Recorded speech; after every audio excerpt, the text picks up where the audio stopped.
England's second city, Birmingham. It has a reputation for being a friendly sort of place, but it's now at the centre of a major police operation aimed at finding people responsible for a wave of attacks against the city's Muslim community.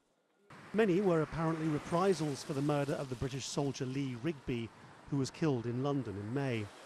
But this 82-year-old man was stabbed to death as he returned from prayers some weeks before Lee Rigby's death.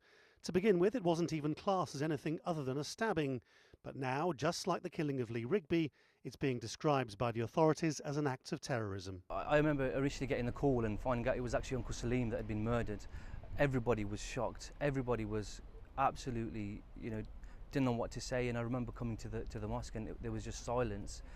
So a lot of questions people wanted answering. Lee Rigby's death shocked a nation and became a global headline story. It led to emergency government meetings, a full-scale review of internal surveillance capabilities, and put the Muslim population of this country under the microscope. Yet by contrast, the death of a Muslim in Birmingham, apparently a mirror of Lee Rigby's death, seems to have barely registered in the media or the popular consciousness.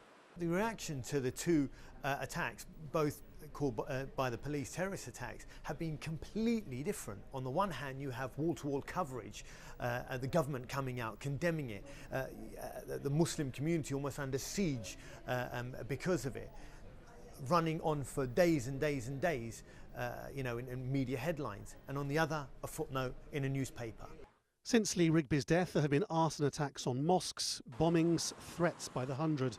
The police have been praised for taking it all very seriously, but what seems to be lacking is the same sort of popular introspection demanded in England of the Muslim community. Lawrence Lee, Al Jazeera in London.